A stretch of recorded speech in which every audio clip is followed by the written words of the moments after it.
Hi, I'm Rama Van Warren. I'm a chest consultant and a general physician. Now, the topic I want to talk to you today is about breathlessness. Breathlessness is not uncommon, and it is occurring, and it is one of the commonest reasons for referral to a chest clinic or sometimes to a cardiac clinic. And very often other specialists often refer the patient with breathlessness to the chest clinic because they've done their bits and they want to know whether breathlessness is because of something respiratory. Now, post the COVID pandemic, breathlessness is also something that is present because a number of people had COVID and have ended up with much lesser abilities to exercise and do stuff compared to the pre-COVID to their pre-COVID fitness. So when they come into the clinic, what does one do? The first thing I do is take an extensive history because you really want to know when the breathlessness started. Is it rapidly progressing or is it a stable set of breathlessness? What is being impacted? And is it something that is associated with any other types of symptoms?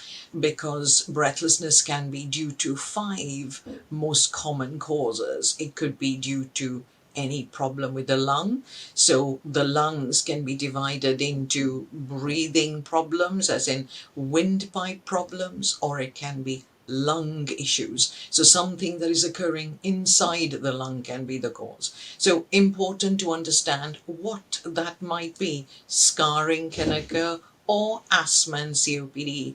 People who may smoke or have worked in environments which were dusty or full of industrial agents may damage the lungs. So it is so important to take a detailed history about what and where and how quickly the symptom is progressing. So I've explained a little bit about the lung as a cause. There are five causes that are common, but there can be multiple ones and mixed ones as well. So the lungs are one, the heart is one, and there are many symptoms that would suggest the heart was an issue. So some people might have had a heart attack before, or their legs are swelling, or there's some other issue that suggests that the heart is the problem. Or if you don't have enough blood, you're anemic, you can't carry oxygen comfortably from the heart to the rest of the body, so it presents with breathlessness. So that can be an issue, but it might also be that it's some kind of blood disorder. So it'll be heart, lungs, the blood, and then comes the other bits.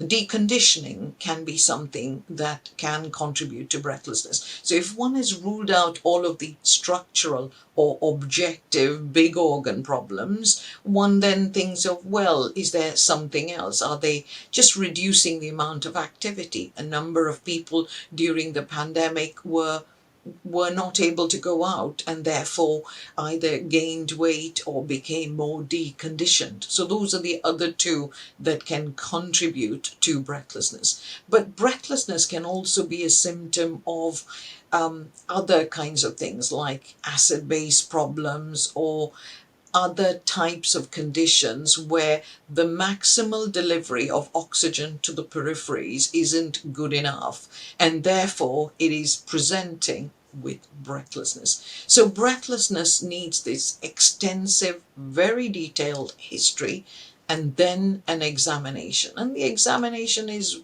thorough. It's got to be looking at every aspect of them. So is there, blueness? Are they pale? Do they have joint problems? Have they, because joint problems can be associated with lung scarring.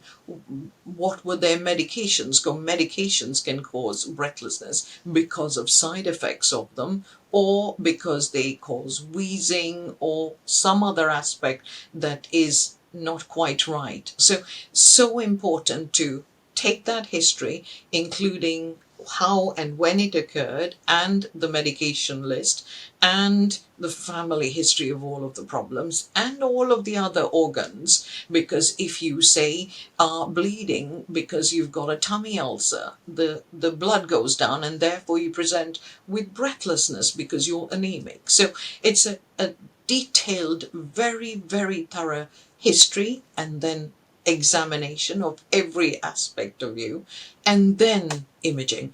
Very often when a patient comes to my clinic, because it's a chest clinic, I get a chest x-ray before they come in, or on that clinic visit. Why? Because I can look at the lung size, the structure, and it's an instant picture. You can look at the heart size and see whether it's a problem. You can look at the valves because some of them may be calcified. You can look for pleurisy or fluid on a chest x-ray. Then usually I follow it up with both a scan of the chest, and the scan would tell me everything: lungs, the structure, the detailed structure. So is there scarring? Is the bronchial walls thickened? Are they dilated? Is there infection in there? Is there fluid? What are the heart arteries looking like? Do they have other issues? Or is it all because they're slightly much older and they've got curvature of the spine and a squishing down of the lung structure itself, and that's what's causing the problem? So you get such a lot from a straightforward chest x-ray and that first clinic visit. And then comes the imaging, lung function, probably a heart scan. It's called an echocardiogram. And once you've got all of these big ones together, including bloods, you can then say, I now know what is the cause of breathlessness, or I haven't found a cause of breathlessness at all, but the person is breathless. But one can book something called a cardiopulmonary exercise test, and that is where a patient is placed on a bike, and they've got both measurements of their oxygenation, their cardiac status, their breathing. And in that, if their limitation or their breathlessness occurs without a heart or lung problem, you can then say, is it because they're deconditioned, or is there a muscle problem or a nerve problem causing the issue that is there? And then once we've got all of that information together, it becomes easier to fix, because if it's a heart or a lung problem, you fix those and you get the patient less breathless. However, if it's none of these things, it might be that one has to, refer them to a physiotherapist or a personal trainer to start to build back the person to where they should be, or what they expect is their normal functional state. So breathlessness is so interesting, and it's so involved, and it does usually enable some kind of answer to enable a person to be back to what they perceive as normal fitness or acceptable fitness for them. Thank you.